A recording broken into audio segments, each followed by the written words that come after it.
श्याम मानव channel को आपका समर्थन देने के लिए चैनल को जरूर सब्सक्राइब करें। चैनल के नोटिफिकेशन पाने के लिए बेल आइकन भी दबाएं।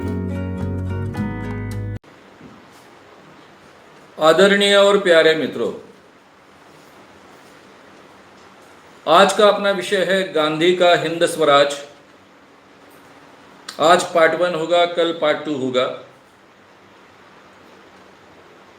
गांधी के सपनों की अर्थव्यवस्था भारत में होती तो किसान कभी खुदकुशी नहीं करते। गांधी अगर और कुछ साल जीते तो क्या उनका नेहरू से अर्थव्यवस्था को लेकर टकराव होता? और अभी आज का जो भारत है वो गोडसे का है कि गांधी का है? इन सवालों का जवाब ढूंढने की हम कोशिश करेंगे। दूसरे और क्या कारण है कि मुझे ये विषय लेते लेते, यानी गांधी जी ये विषय लेते लेते गांधी के हिंद स्वराज की बात आपके सामने रखने की आवश्यकता लग रही है। गांधी ने जो अपने हिंद स्वराज की कल्पना बोली, लिखी, पहले तो उनकी प्राथमिकता थी इस देश को स्वतंत्रता प्राप्त करना। देश की स्वतंत्रता प्राप्त होने के बाद शायद वो देश की अर्थव्यवस्था कैसी हो, ये देश किस ढंग से चले, इस बात को महत्व दे पाते। लेकिन इधर देश स्वतंत्र हुआ 15 अगस्त 1947 को और 30 जनवरी 1948 को, यानी करीबन 5 माह बाद उनकी हत्या हो गई।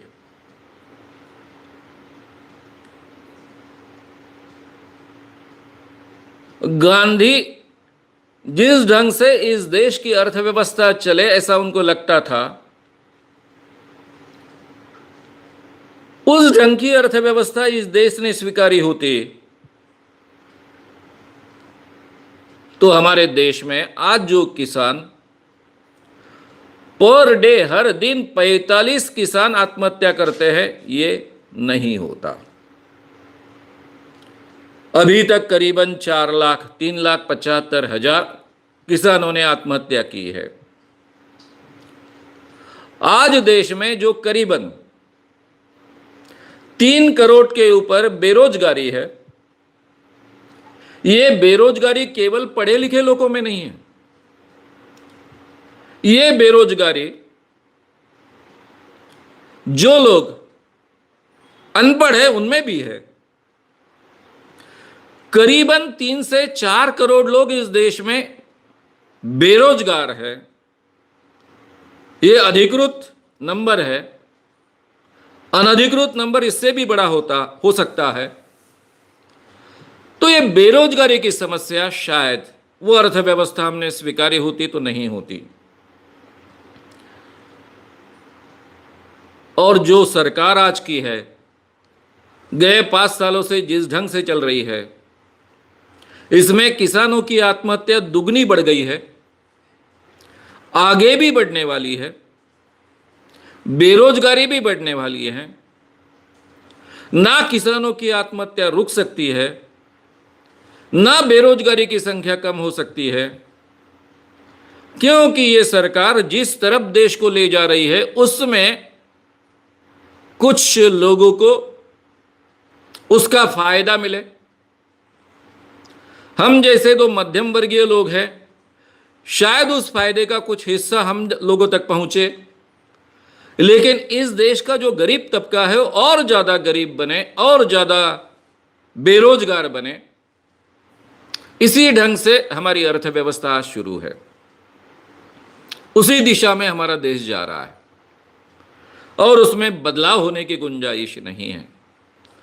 और इसलिए गांधी जी का ये जो हिंद स्वराज है, वो बात मुझे आपके सामने रखने की आवश्यकता महसूस हुई। कुछ लोग इसे राम राज्य कहते हैं।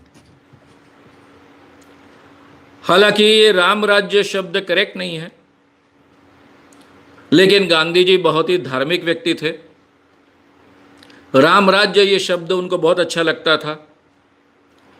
शायद कई लोगों ने इसलिए उनके इन विचारों को राम राज्य ये शब्द भी कहा है, लेकिन शायद ये सही नहीं होगा। हम 3 स्टेप्स में इस बात को समझ रहे हैं। पहले मैं आपको हिंद स्वराज्य में गांधी जी ने क्या कहा है यह बताऊंगा। दूसरे, गांधी जी की अर्थव्यवस्था में और जो हमारे देश में नेहरू जी ने मिश्र अर्थव्यवस्था, मिक्स इकोनॉमी अमल में लाई, ये दोनों का अंतर ठीक ढंग से आपके सामने पहुंचाऊंगा। और फिर तीसरे स्टेप्स में ये जो आज का भारत है, ये गोडसे का भारत है या महात्मा गांधी का भारत है, इसके बारे में हम चर्चा करेंगे।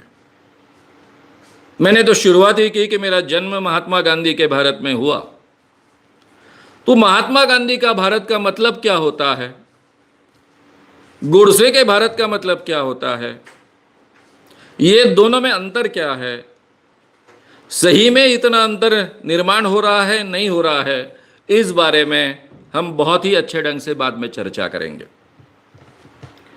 अभी शुरुआत मैं हिंद स्वराज से कर रहा हूं। यह हिंद स्वराज नाम का एक बहुत छोटा सा किताब है, मराठी में, हिंदी में, कई भाषाओं में यह प्रसिद्ध हो चुका है, गुजराती में। इतने छोटे किताब में उन्होंने ये अपनी कल्पना रखी है। गांधी जी जिस ढंग से बात लोगों के सामने रखते थे, उनकी विशेषता ये थी कि वो कभी भी एक विद्वान व्यक्ति की तरह अपनी बात नहीं करते थे। शब्दों के चयन के बारे में बहुत कंजूस व्यक्ति थे, बहुत कम शब्दों में बड़ी बात रखने की कोशिश करते थे। सामान्य व्यक्ति के भाषा में अपनी बात रखने की कोशिश करने के कारण जब हम कोई भी उनके विचार सुनते हैं, किताब पढ़ते हैं, तब हमारे ये ध्यान में ही नहीं आता है कि इस आदमी को इस विषय का गहराई से अध्ययन होगा। कई बार वो सांकेतिक तरीके से अपनी बात रखते हैं। परिणाम ऐसा होता है कि हमको ऐसा लगता है कि इस व्यक्ति को कई विषयों का ज्ञान नहीं होगा। हालांकि सच्चाई ऐसी है कि उनका कई विषयों का बहुत सुंदर ज्ञान होता है और उसके आधार पर वो अपनी बात रखते हैं। मेरा भी कोई आग्रह नहीं है कि आप उनको बहुत विद्वान समझे, लेकिन जिसको भारत बहुत अच्छे ढंग से समझता था, जिसको इंसान बहुत अच्छे ढंग से समझता है, जो इंसान से, इंसानियत से और भारत से प्यार करता है और भारत का सही मायने में भला करना चाहता है, ऐसे एक व्यक्ति के ये विचार है। इतना भी अगर हम समझ ले तो मेरे लिए इतना काफी है। गांधी जी का हिंद स्वराज ये हालांकि 1908 में लिखा गया। ये जो 1908 का अवसर है, तब गांधी जी अफ्रीका में थे, अपने प्रयोग कर रहे थे। एक बहुत ही सामान्य वकील कर 1895 में वो अफ्रीका में गए। अब केवल अपना वकीली व्यवसाय करने के लिए वो गए थे। वो कहीं वहां पर किसी की सेवा करने के लिए या फिर किसी अलग प्रोग्राम के लिए नहीं गए थे। अफ्रीका में जो हिंदुस्तानी लोग थे, उनमें से कुछ लोगों ने उन्हें अपनी केसेस चलाने के लिए बुलाया। बैरिस्टर बन चुके थे और फिर वकीली करने के लिए, वकालत करने के लिए अफ्रीका में वो गए। अब वो अफ्रीका में एक एक्टिविस्ट कैसे बने, ये बहुत ही इंटरेस्टिंग इतिहास है। उसके बारे में अभी मैं विस्तार से तो बात नहीं करूंगा, लेकिन आप सबको पता है कि वहां हिंदुस्तानियों का जो अपमान हो रहा था उसके खिलाफ वो खड़े रहे। उसका निमित्त भी आप सबको पता है। ट्रेन में उन्होंने फर्स्ट क्लास का टिकट लिया था। फर्स्ट क्लास का टिकट खरीदकर वो चढ़े। एक अंग्रेज ने उनको उतरने के लिए कहा, उन्होंने मना किया। फिर उनको बाकी अंग्रेजों ने और गाड़ी के जो भी अधिकारी थे, गार्ड्स थे वगैरह वगैरह, सब ने मिलकर उनको प्लेटफॉर्म पर फेंक दिया। यह हालांकि उनका व्यक्तिगत अपमान था, लेकिन उन्होंने इसको एक व्यक्तिगत अपमान के तौर पर नहीं देखा, एक हिंदुस्तानी का अपमान कर कर देखा। और उसमें से एक बहुत ही सक्रिय अहिंसक एक्टिविस्ट बनकर वो आगे आए और अफ्रीका में उनकी लीडरशिप एस्टेब्लिश होते गई। एक सामान्य आदमी से एक एक्टिविस्ट बनने का ये पूरा का पूरा प्रवास बहुत ही इंटरेस्टिंग है, रंजक भी है और हमारी आंखें खोलने वाला भी है, और गांधी जी को समझने के लिए बहुत आवश्यक प्रवास भी है। गांधी जी 1914 में, हालांकि 1915 की शुरुआत में भारत में पहुंचे, तब तक वो अफ्रीका में रहे। उन दिनों में उन्होंने ये हिंद स्वराज नाम की किताब लिखी। यह किताब आम आदमी को आसानी से समझ में आए, तब के आम आदमी को, 20वीं शताब्दी के शुरुआत के आम आदमी को, जिसका एजुकेशन कम होता था, उसको भी समझ में आए, इसलिए क्वेश्चन आंसर स्वरूप में उन्होंने लिखा है। कुछ सवाल खड़े किए और उनके जवाब दिए। यह किताब लिखने की उनको प्रेरणा क्यों मिली, इसके बारे में उन्होंने नहीं कहा, लेकिन बाकी इतिहासकारों ने लिखकर रखा है कि ब्रिटेन में जब वो गए थे कुछ साल पूर्व, शायद 9000 यानी 1905 में, 1905 में या उसके आसपास,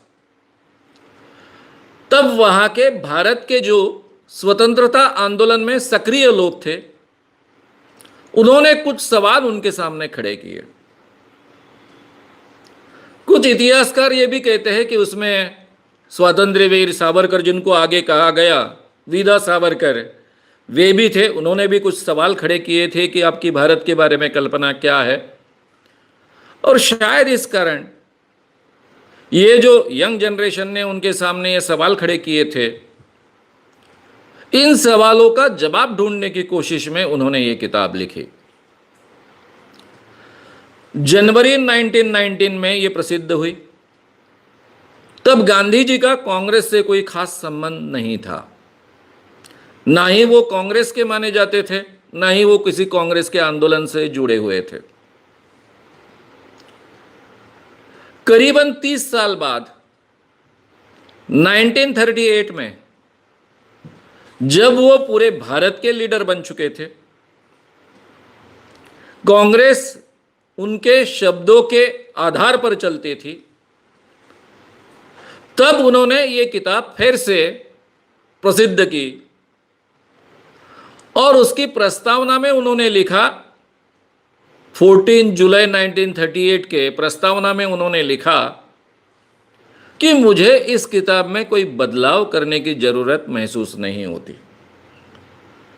केवल मैंने इंग्लैंड के पार्लियामेंट के लिए और वकीलों के लिए वेश्या ये शब्द का उपयोग किया, तो ये वेश्या शब्द का उपयोग नहीं करना चाहिए, इतना मैं बदलाव करना चाहता हूं, बाकी किसी बदलाव की आवश्यकता नहीं है, ऐसा उन्होंने कहा।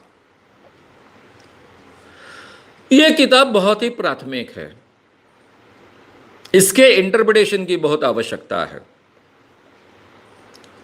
तो सबसे पहले मैं इस किताब का एक एक हिस्सा आपके सामने रखूंगा। गांधी जी को क्या कहना है, इसका इंटरप्रिटेशन क्या होना चाहिए, यह भी आपके सामने रखने की मैं कोशिश करूंगा। आप सभी जानते हैं कि 1915 में गांधी जी भारत में आए 14 के आखिरी में निकले अफ्रीका से, 1914 के आखिर में भारत में 15 में शुरुआत में जनवरी में पहुंचे। तब गांधी जी को भारत जानने लग गया था। अफ्रीका में उन्होंने जो भी किया उसकी पूरी दुनिया में चर्चा हो रही थी। कम से कम ब्रिटिश साम्राज्य जहां जहां है वहां वहां चर्चा हो रही थी, अमेरिका जैसे देश में भी चर्चा हो रही थी। और इसलिए भारत में वो आते ही उन्होंने भारत में कुछ किया नहीं था, इसके बावजूद उनका बहुत बड़ा स्वागत हुआ। और फिर उन्होंने 1917 में चंपारण का निरी का सत्याग्रह जिसको कहते हैं, उस आंदोलन में वो शरीक हुए। ये सब हमको मालूम है। जब हम विस्तार से गांधी के आंदोलन और उनके बारे में चर्चा करेंगे तब उसके बारे में समझ लेंगे। तब से उनका उसके बाद सही माने में कांग्रेस से उनका संबंध आते गया, खास कर 1920 के बाद में। लेकिन 1908 में वो लिखते हैं स्वराज के बारे में कि ये जो नेशनल कांग्रेस है भारत की, उसका उद्देश्य है स्वराज प्राप्त करना। मैंने आपको ध्यान में लाकर दिया कि उनका डायरेक्ट संबंध 1920 के बाद कांग्रेस के साथ आते गया, लेकिन 1908 में वो लिखते हैं कि ये जो भारत की नेशनल कांग्रेस है, इसका स्वराज्य प्राप्त करना ये उसका उद्देश्य है। हालांकि कई लोग ऐसा मानते थे कि कांग्रेस जो है वो अंग्रेजों का शासन टिकाने वाली एक यंत्रणा है, एक साधन है। जो अंग्रेजों का शासन जो है, गवर्नमेंट जो है, वो अच्छे ढंग से टिकाना चाहती है, उसको सुशासित करना चाहती है, उसमें सहयोग देना चाहती है, ऐसा एक कांग्रेस संगठन है। और ये बात 100% झूठी भी नहीं थी। जिस उद्देश्य से कांग्रेस का गठन हुआ था और कांग्रेस की दिशा चल रही थी, उसके आधार पर यह कहा जा सकता था। लेकिन गांधी जी कहते हैं कि कांग्रेस का उद्देश्य स्वराज्य प्राप्त करना है, क्योंकि पितामह जिनको आगे कहा गया वो दादा भाई नौरोजी, ब्रिटिश लेखक ह्यूम, ब्रिटिश लेखक विलियम वेडरबर्न और पुणे के लेखक प्रोफेसर गोखले, इन्होंने जो किताबें लिखी है, जो विचार रखे हैं, जो भाषण दिए हैं, कांग्रेस का उद्देश्य बताया है, वो स्वराज्य प्राप्त करने का उद्देश्य है। दूसरा, उन्होंने कांग्रेस के बारे में कहा, जब वो कांग्रेस में नहीं थे तब की बात मैं कह रहा हूं। कांग्रेस ने ही सबको इकट्ठा कर कर ये भारत हमारा एक राष्ट्र है, ये उत्कट भावना निर्माण की। केवल इतना ही नहीं, तो इसी कांग्रेस ने हम भारतीयों में स्वराज्य की चाहत निर्माण की, ऐसा वो कहते हैं। और इसको सबसे बड़ा बल मिला वो लॉर्ड कर्जन के कारण मिला। लॉर्ड कर्जन ब्रिटिश अधिकारी, उन्होंने 16 अक्टूबर 1905 में बंगाल का पार्टीशन किया। पूर्व बंगाल, पश्चिम बंगाल, जो आज पूर्व बंगाल बांग्लादेश कर जाना जाता है। ये पार्टीशन करते वक्त उन्होंने भारतीयों के बारे में, बंगाली लोगों के बारे में बहुत अपमानजनक भाषा का प्रयोग किया। इतना ही नहीं, तो लोगों की इच्छा के विरुद्ध दमन तंत्र के आधार पर जबरन बंगाल के 2 टुकड़े किए। अभी अंग्रेजों का शासन तो बंगाल पर कई सालों से चल रहा था। हिंदुस्तान की शुरुआत ही बंगाल से उन्होंने की है, यानी हिंदुस्तान में अपना गवर्नमेंट एस्टेब्लिश करने की शुरुआत ही उन्होंने बंगाल से की है। ईस्ट इंडिया कंपनी से ही, उस जमाने से।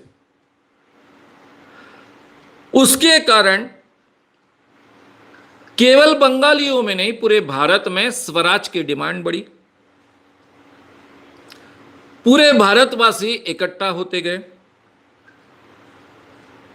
और उसमें से पहली बार अंग्रेजों का जो राज था, ये अंग्रेजों का राज उनके जहाज को दरार पड़ी। पहली बार ऐसा हुआ। और इसी आंदोलन के दरमियान भारतीय पुढ़ारियों में दो गट निर्माण हुए। उनमें भी दो अलग अलग विचारधाराएं पैदा हुई। एक को मॉडरेट कहा गया, जिनको हम मवाड़ कहते हैं। दूसरों को एक्सट्रीमिस्ट कहा गया, जिसको हम जहाल कहते हैं। और इस ढंग से ये जो आंदोलन पनपा, उसी में से आगे असंतोष बहुत निर्माण हुआ, अनरेस्ट निर्माण हुई, डिसकंटेंट निर्माण हुआ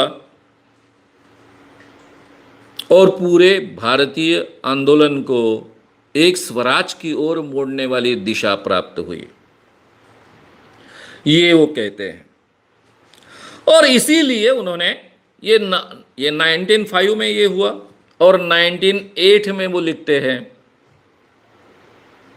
कि स्वराज का मतलब क्या है। शायद इसलिए उनको ये बात लोगों के सामने रखने की आवश्यकता लगी। हमें स्वराज चाहिए, इसका मतलब क्या है? हम यहां से अंग्रेजों को खदेड़ना चाहते हैं, लेकिन अंग्रेजों का शासन जिस ढंग का था उसी ढंग का शासन हमारे देश में चलाना चाहते हैं, ये सवाल वो खड़ा करते हैं। यानी अंग्रेज ना हो लेकिन उनका शासन हमारे देश में हो, ऐसा हम चाहते हैं कि वही उसी ढंग का शासन हमारे भारतीय करे। यानी इन शॉर्ट हम अंग्रेजों के बिना इंग्लिस्तान बनाना चाहते हैं हिंदुस्तान को, ये सवाल उन्होंने खड़ा किया। उन्होंने फिर इंग्लिश शासन व्यवस्था की कमियां गिनाई। अब उनका इंग्लैंड से तो बहुत अच्छा परिचय था ही। वो कहते हैं कि इंग्लैंड की जो पार्लियामेंट है वो बांझ है और वेश्या है। अब ये वेश्या शब्द तो बाद में 1938 में उन्होंने हटाने की बात कही, क्योंकि इंग्लैंड की पार्लियामेंट खुद होकर कोई अच्छा काम नहीं करती। केवल जब उन पर जनता का प्रेशर आता है, जनता उनसे बहुत आग्रह करती है, तभी वो कुछ अच्छा काम करती है।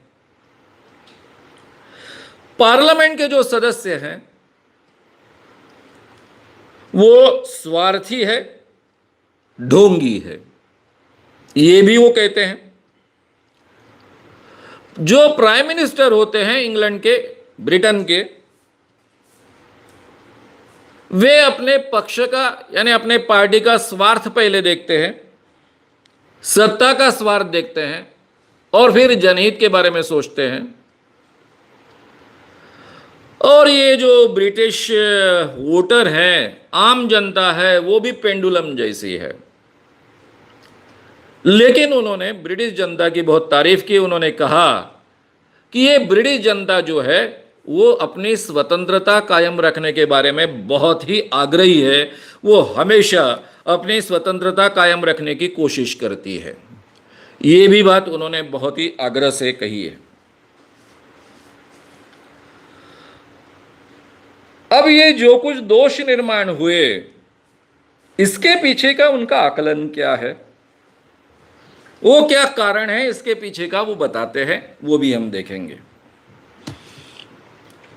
वो कहते हैं कि यूरोप की सभ्यता ही दोषपूर्ण है, इसलिए ये सभी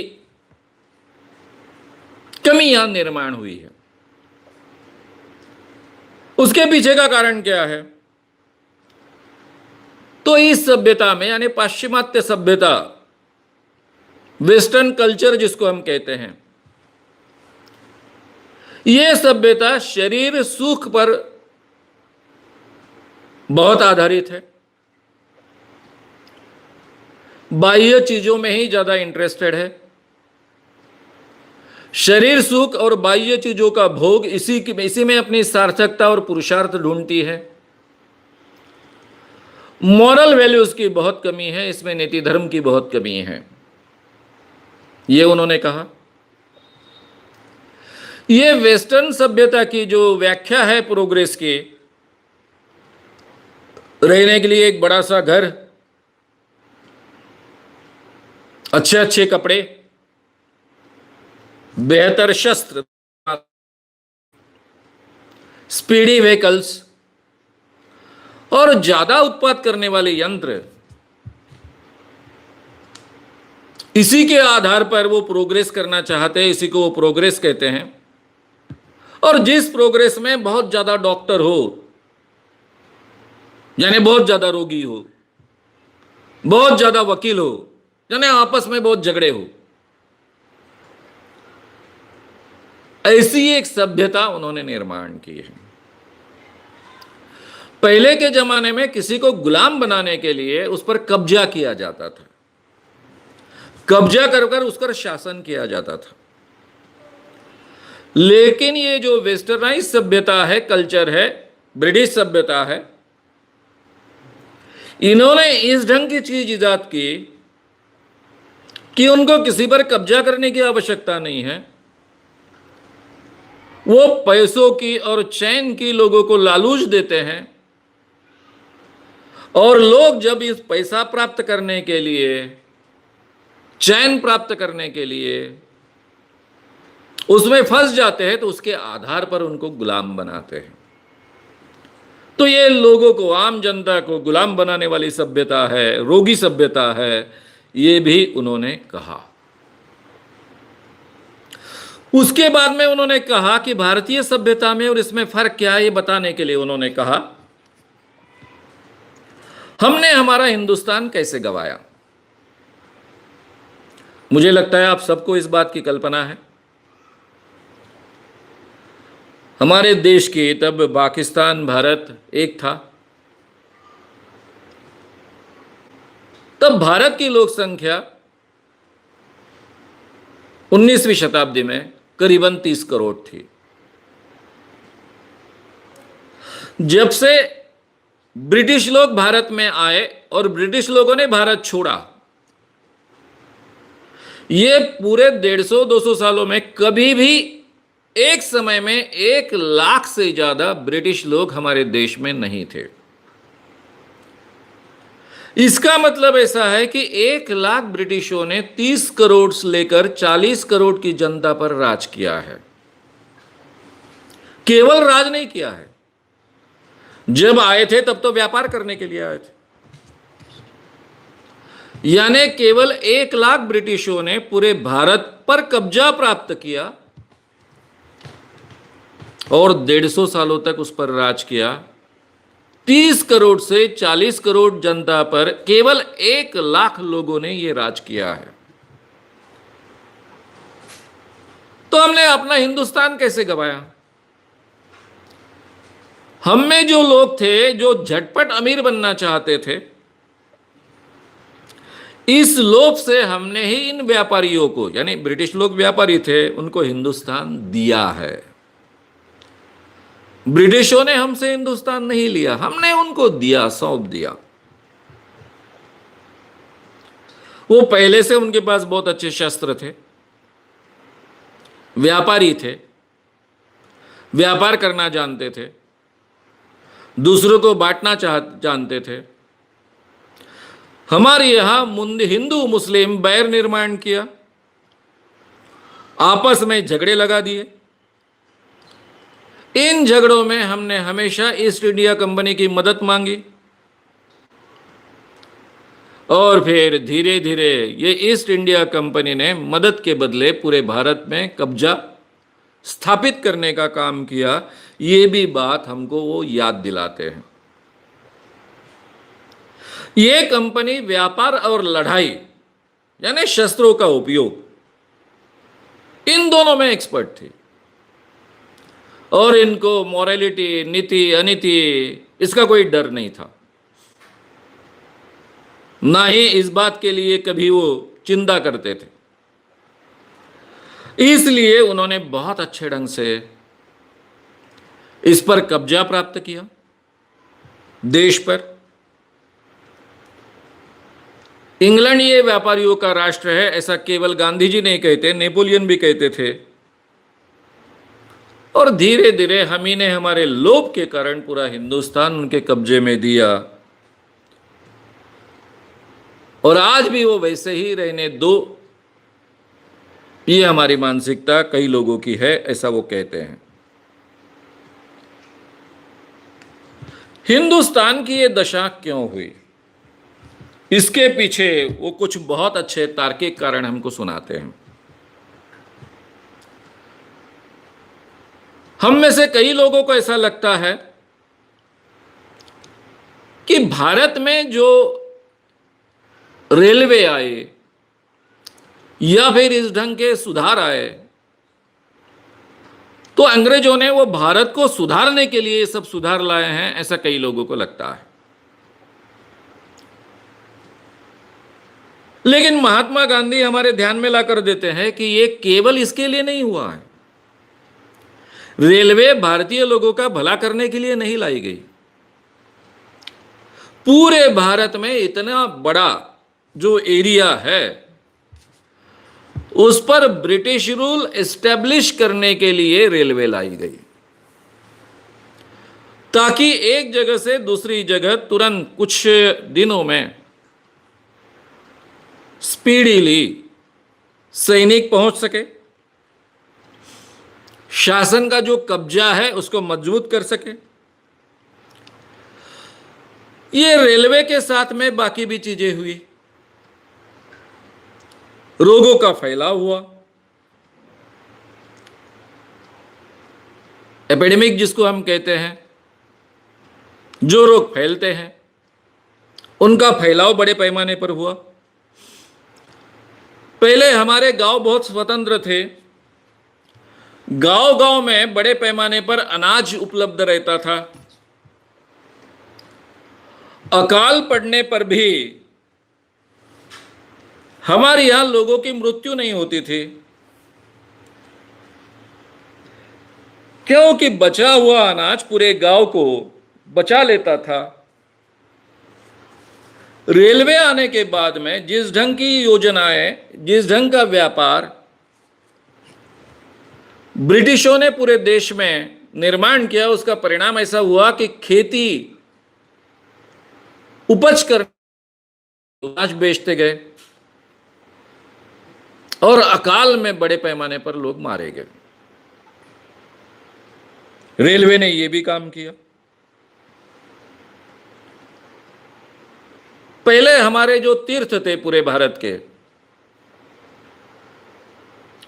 वो एक अलग अलग विचारों के, अलग अलग रहन सहन के, अलग अलग पहराव पहनने वाले लोगों के, अलग अलग भाषा बोलने वाले लोगों में एक सामंजस्य प्रस्थापित करने का एक तरीका था। अब गांधी जी ने यो बात कही है, यो आपके ध्यान में लाने के लिए मुझे कहना पड़ेगा।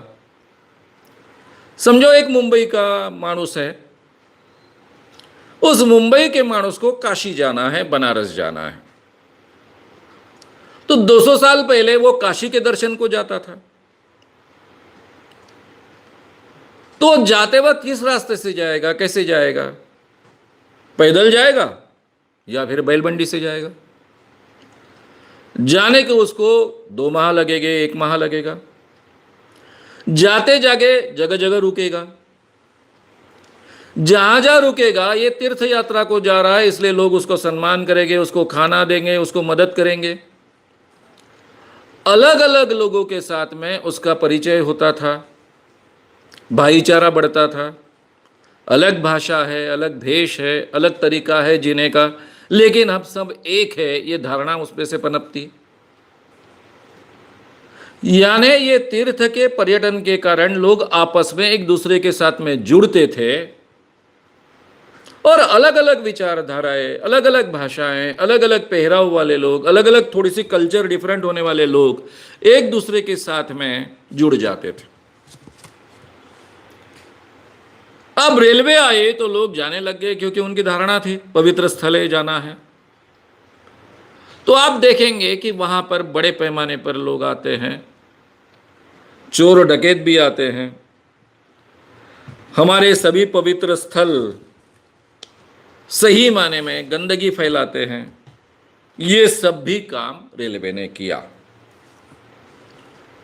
अब मित्रों, उन्होंने अलग अलग छोटे छोटे उदाहरण लेकर रेलवे के कारण इस देश में क्या हुआ ये आपको समझाया। जो अर्थशास्त्र के अभ्यासक होते हैं उनको ये पता है। मैं खुद इकोनॉमिक्स का विद्यार्थी हूं। ये जो कॉलेजेस में हम पढ़ते हैं अर्थशास्त्र, इकोनॉमिक्स, उसमें हमको सिखाया जाता है कि इकोनॉमिक्स का कंट्रोल जो सरकार के हाथ में होता है वो पूरी तरह से प्राप्त करने के लिए हर चीज मार्केट में बेचने के लिए आनी चाहिए और वहां से ही लोगों तक वो पहुंचनी चाहिए।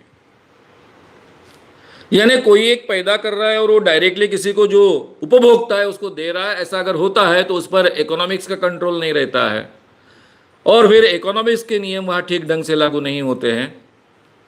इसलिए अगर कोई देश को प्रगति करनी है तो सबसे पहले मार्केट में हर चीज आनी चाहिए और उसके लिए रेलवे और इस ढंग के जो भी साधन होते हैं उसकी बहुत आवश्यकता होती है। ये सभी इकोनॉमिक्स का प्राथमिक ज्ञान प्राप्त करने वाले व्यक्ति को मालूम होता है। गांधी जी ने आगे कहा कि वकील, ये हमारे देश में बड़ी संख्या में वकील पैदा हुए। अब खुद वो बैरिस्टर थे, वकील थे, उन्होंने वकीली का व्यवसाय भी किया था। उनका खुद का कहना था कि ये वकील जो लोग हैं वो झगड़े बढ़ाने वाले लोग हैं। ये वकील लोग आपस में जनता में झगड़े बढ़ाते हैं और अंग्रेज शासन मजबूत करने का काम करते हैं। ये एडवोकेट्स ने, वकीलों ने ही हमारे देश की गुलामी बढ़ाई है। ये जो कोर्ट्स है, ये ब्रिटिश कोर्ट्स के बारे में वो कह रहे थे, ये सत्ता का, शासन का किला है, फोर्ट है और ये वेश्या व्यवसाय जैसा है। और जजेस और वकील ये मौसेरे भाई है। अब जो बैरिस्टर रहे हैं, जिन्होंने बहुत सक्सेसफुली अपनी वकीली चलाई है, ऐसा एक व्यक्ति हमारे सामने ये बात करता है, ये हमने समझ लेना चाहिए। तब उनको सवाल भी पूछा जाता है कि कई वकीलों ने बहुत अच्छा काम किया। तब उन्होंने कहा कि जिन वकीलों ने वकीली नहीं की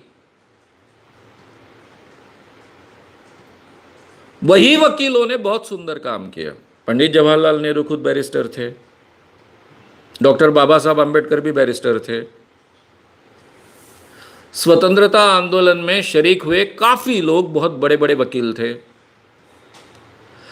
जिन लोगों ने वकीली का व्यवसाय नहीं किया, ये बुराई को छोड़ा और अपने ज्ञान का उपयोग जनता के भले के लिए किया, उन लोगों ने बड़ा काम किया है। लेकिन वकीली करने वाले वकीलों ने बड़ा काम नहीं किया है, ये वो कहते हैं। फिर इस सभ्यता के साथ में हमारे यहां डॉक्टर्स लोग आए बड़े पैमाने पर। ये डॉक्टर्स लोग दवाई देकर रोगी को बचाने की कोशिश करते हैं, लेकिन उसमें रोग बढ़ते जाते हैं। हालांकि हमारा जीवन ऐसा होना चाहिए कि हम आसानी से रोगी ना बने, उस तरफ ध्यान नहीं देता है। ज्यादा खाओ, बीमार पड़ो, दवाई लो, अपने आप को बचा लो।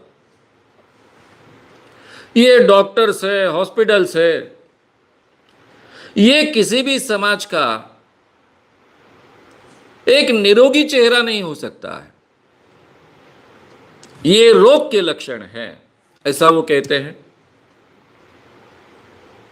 उसमें बाद में कहते हैं कि दवाइयों में शराब होती है, चर्बी होती है। अब वो खुद अहिंसक थे, शाकाहारी थे, तो वो भी बात वो कहते हैं उसके साथ में।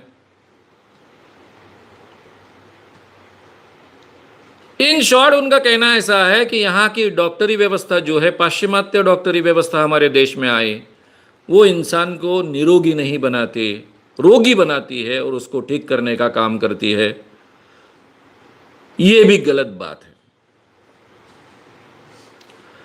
फिर वो सवाल उठाते हैं अपने आप की सही सभ्यता कौन सी है। ये वेस्टर्न सिविलाइजेशन के बारे में, पाश्चिमात्य सभ्यता के बारे में वो कहते हैं कि रोम बर्बाद हुआ, ग्रीस का केवल नाम रहा। अभी ग्रीस और रोम का उन्होंने क्यों उल्लेख किया? क्योंकि आप सबको मालूम है कि ग्रीक एक जमाने में बहुत विकसित सभ्यता थी, ग्रीस। आज भी अपने साइंस में हम कई नियम, साइंटिफिक नियम ग्रीकों के नाम से सीखते हैं। उसके बाद में रोम की सभ्यता बहुत बड़ी सभ्यता थी। ये दोनों सभ्यताएं बर्बाद हुई। इजिप्ट की बादशाहत खत्म हुई। जापानियों पर ये वेस्टर्न सिविलाइजेशन का इतना परिणाम हुआ कि जापान की भी विशेषता खत्म हुई। 1908 में वो कहते हैं कि चीन के बारे में अभी कुछ बोला नहीं जा सकता, लेकिन हिंदुस्तान बिखरा है, फिर भी उसकी नींव मजबूत थी।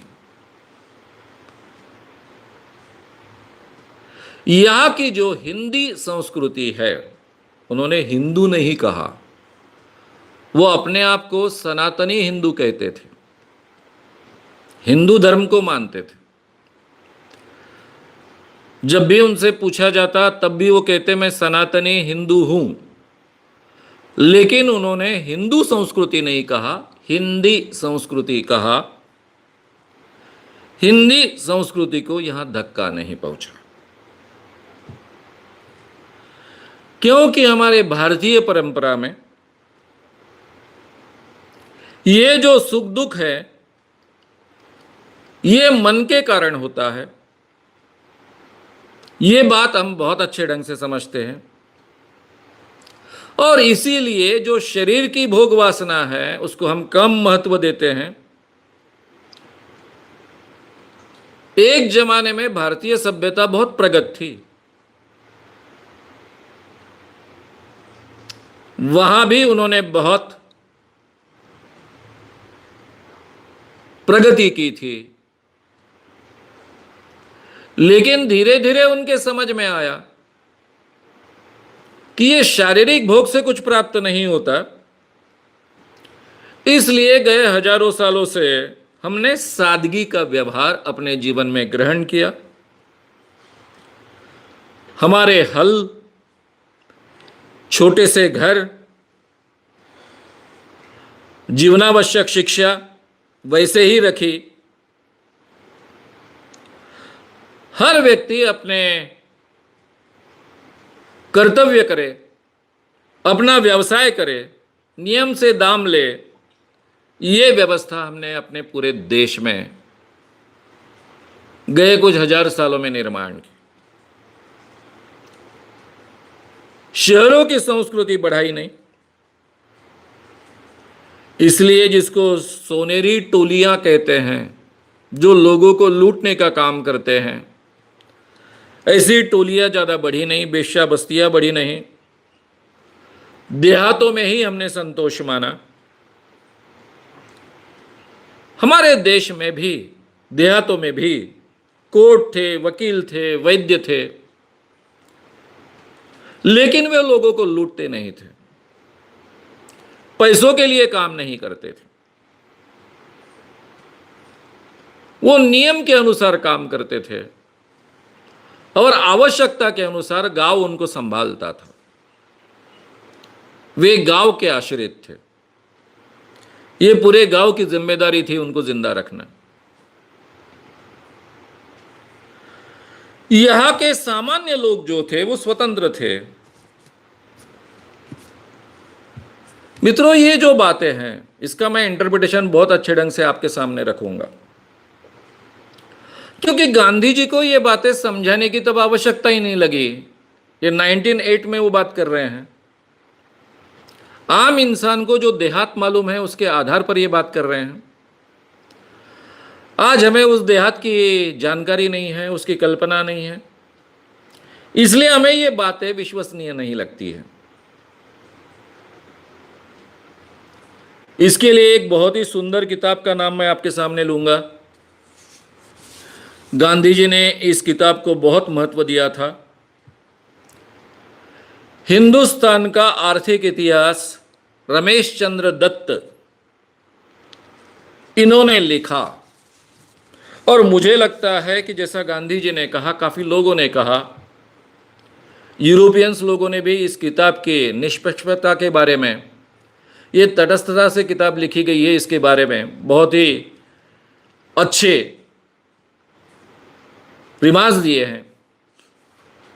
ये किताब को समझे बिन हमको भारत की आज की दशा समझ में नहीं आना पॉसिबल नहीं है, समझ ही नहीं आएगी। गांधी जी इस किताब से बहुत प्रभावित थे। तो उनका कहना ऐसा है कि हमारे देश के जो लोग थे बहुत स्वतंत्र थे, देहातों में पूरा देश बसा था, खेती व्यवसाय करते थे, सही माने में स्वराज का भोग लेते थे, पहाड़ में रहते थे, शेर के साथ रहते थे, लोमड़ी के साथ रहते थे। और जो लोग शेर के साथ रहते हैं, लोमड़ी के साथ रहते हैं, वो निर्भय होते हैं, शूर भी होते हैं, ऐसे भारतीय थे। वो यहाँ के किसानों के बारे में कहते हैं कि यहाँ के किसान हमेशा मृत्यु का तकिया बनाकर सोने वाला किसान है, किसी अन्याय के आगे शरण नहीं जाता था, मृत्यु को नहीं डरता था। और इस ढंग से हमारी पूरी व्यवस्था देश की थी। फिर आगे वो कहते हैं कि ये सब बातें क्यों हमारे देश में इतने हजारों सालों तक टिक पाई। सभी धर्मों ने हालांकि ये सिखाया है कि ऐहिक बातों को ज्यादा महत्व मत दो। जो हमारे जीवन की ऐहिक बातें होती हैं, घर, कपड़े, भोग की वस्तुएं, उसको ज्यादा महत्व मत दो। अपने आंतरिक मानसिक विकास को महत्व दो। वो धर्म के बारे में आगे ये भी कहते हैं कि कुछ गलत बातें धर्म के नाम पर हुई है, लेकिन वो धर्म का हिस्सा नहीं है। धर्म के नाम पर गलत बातें हुई हैं। वे ये भी कहते हैं कि धर्म में कुछ गलत बातें आ चुकी हैं, अंधविश्वास भी है, हमें उसके साथ झगड़ना है। ये अंधविश्वास के खिलाफ, धर्म में जो गलत बातें हैं उसके खिलाफ हम झगड़ेंगे, उसमें बदलाव लाएंगे।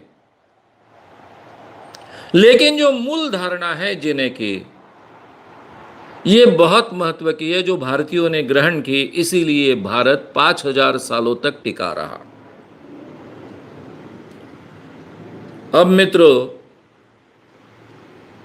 ये जो दत्त की किताब है, उन्होंने क्या बात कही, ये मुझे आपको समझाए बगैर गांधी जी की ये बात मैं आज तक बहुत अच्छे ढंग से नहीं पहुंचा सकता। 5000 साल हमारा भारत क्यों टिका? यहां कई आक्रमण हुए, राजा लोग आपस में एक दूसरे के साथ लड़ते थे, लेकिन भारत के गांव हमेशा स्वतंत्र रहे। इन गांवों के साथ जुड़ने वाला केवल एक राज रहा, वो शिवाजी राजा का राज था। इसीलिए उसको रयतेचा राजा कहा जाता है। बाकी जो हमारे देश में शासन हुए, उससे हमारे देश के देहातों में कोई फर्क नहीं पड़ा। कई बार ऐसा होता था कि किसी एक राजा के सैनिक आकर उस गांव को पूरी तरह से उजाड़ देते, लेकिन हमारे भारत का हर गांव पूरी तरह से स्वतंत्र था। उस गांव की जो आवश्यक चीजें हैं वो वहीं पर पैदा होती थी। उसे केवल, अगर वो समुद्र से बहुत दूर रहता है, तो नमक के अलावा कोई भी चीज उसे खरीदनी नहीं पड़ती थी। गांव आपस में इस ढंग से जुड़े हुए थे कि एक दूसरे के साथ में उनके व्यवहार पैसों के आधार पर नहीं चलते थे, बार्टर सिस्टम के आधार पर चलते थे। और इसलिए समझो किसी राजा ने, उसके सैनिकों ने एक गांव को पूरी तरह से उद्ध्वस्त किया,